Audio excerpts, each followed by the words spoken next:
अगर आप चाहते हैं शिवांगी फिल्म्स का वीडियो सबसे पहले आप तक पहुंचे, तो लाल बटन दबाकर हमारे चैनल को सब्सक्राइब करें और बेल आइकन दबाना न भूलें। डीजे कुमार सोहरापुर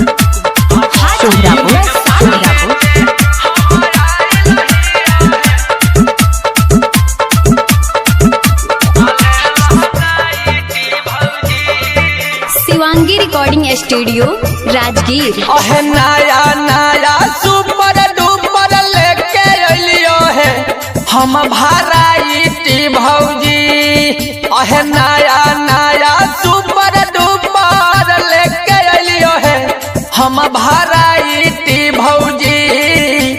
बड़ी दिन पर बेचे हमारा लहियो है नाइटी भौजी।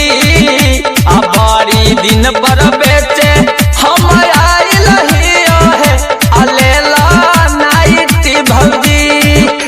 सट सट हवा तोरा लगतो है दोनों पटिए भौजी। सुन ला सट सट हवा तोरा लगतो है दोनों पटिए भौजी। बारी दिन पर बेच हमारा लहियो है अलेला नाइटी भौजी।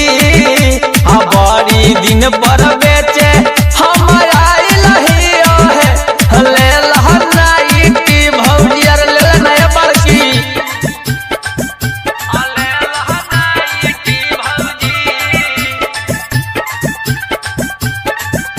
बारी दिन पर बेचे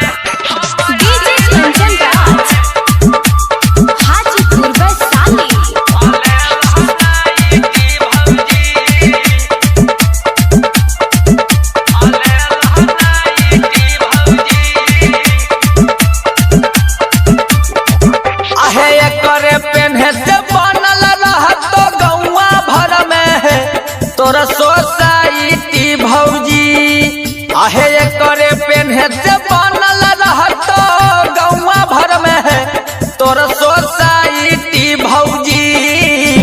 बड़ी दिन पर बेचे हमारा लहियो है नाइटी भौजी। बड़ी दिन पर बेचे हमारा लहियो नाइटी भौजी।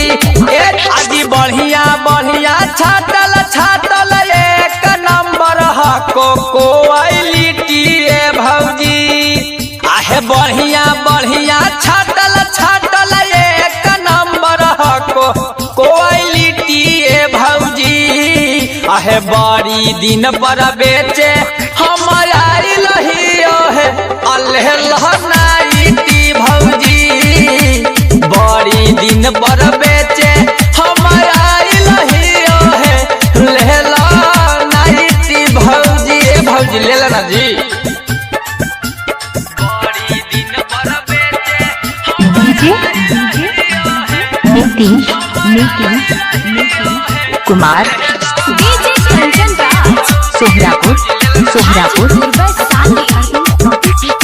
Shivangi recording studio Rajgir.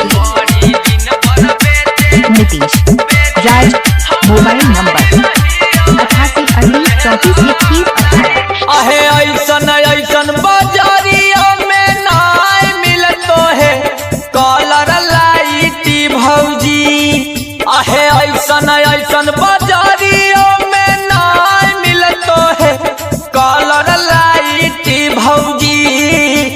बेचे खातिर कुंदन बिहारी लेके अलियो है अलेला नाइटी भौजी। बेचे खातिर कुंदन बिहारी लेके अलियो है अलेला नाइटी भौजी। सट सट हवा तोरा लगतो है दोनों पटिए भौजी।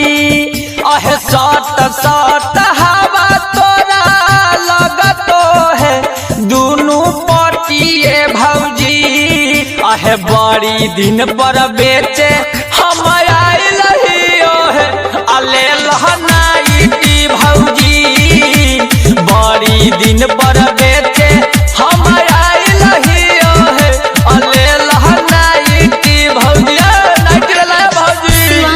Recording studio Rajgir.